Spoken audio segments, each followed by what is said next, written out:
Hey guys, welcome back. Today I am going to be working on my February prompt for one little word.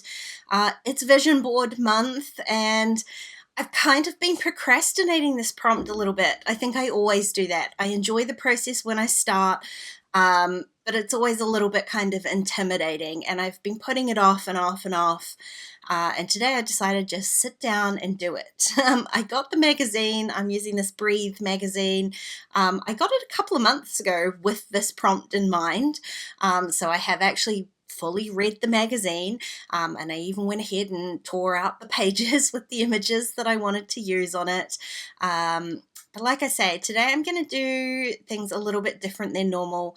Normally my vision boards are full of words, and last year I made this really big one that's been on my wall ever since, and I'll be honest, it's still on my wall. I love it. And I decided I didn't want to replace it with something else. I also didn't necessarily want to spend a whole heap of time making another one this year. So I'm keeping things really simple, and I'm just going to create a vision board as such in my actual Life Crafted album, just using the page protectors and some images. So I'm going to go totally word free this year. I'm gonna just see how that works. It's just an experiment, really. It's just a visual prompt for me. I like spending the time, as you can see here, trimming out my little 2-inch squares out of some very large images, and that was kind of interesting in itself, just how that cropping process worked and deciding which part of these images, the images that drew me to them, which part of those was actually the most important for me to keep. So that was an interesting sort of process in itself. But basically all I'm doing is trimming everything down to just slightly smaller than 2 by 2 inch squares. I am making them just slightly narrower than 2 inches so that I don't struggle quite so much getting everything into the page protectors. So these are the Life Crafted 4 by 2 2-inch page protectors, and I'm going to use 2 of them. I figure that gives me sort of 4 sides for this vision board. I guess I'll still call it that. It's vision pages, I guess, rather than a vision board. But the reality is I'm not actually counting. I'm not counting these images as I'm going.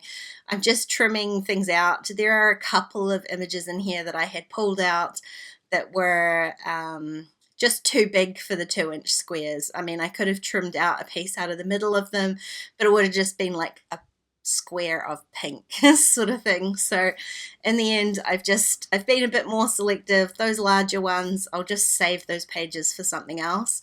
You can see here, these are all of the images that I've got, and I've got 22.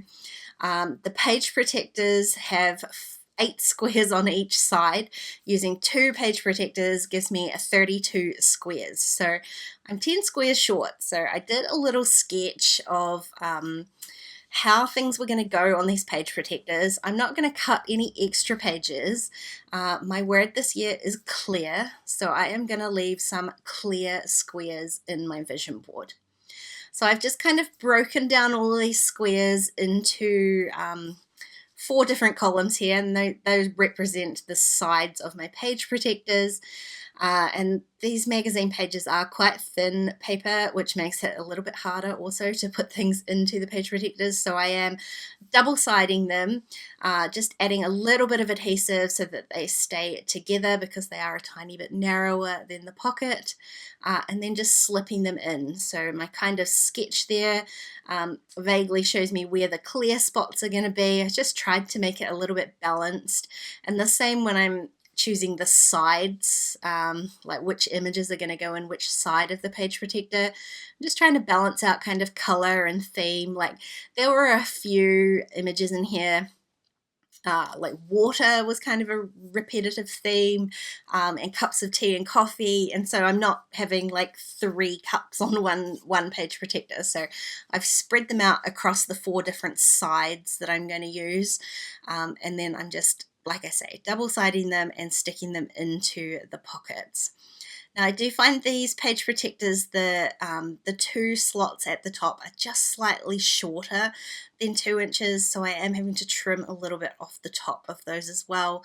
And I think I got the placement of these ones a little bit wrong, so I do end up having to, well, not having to, I choose to go back and just swap a couple of those round so that the holes are just a little bit more balanced, especially with this kind of open spread. When you see both of these inside pages, I just wanted it to be a little bit more open.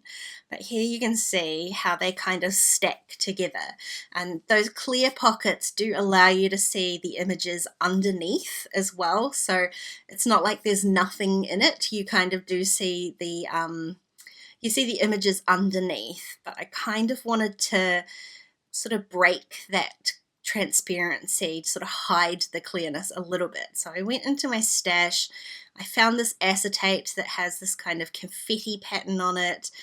It just adds a really nice texture, and I'm super happy I added that. It's still clear, but it just adds a little bit more kind of fun and whimsy to this page. So like I said, a little bit different this time, much quicker in process, much less messy, and I really enjoyed the outcome. So thank you for watching, guys. I know this was super short. Have you done a vision board, and have you done it differently this year? I would love to know, so please leave me a comment down below. Otherwise, I'll see you again next time. Bye, guys.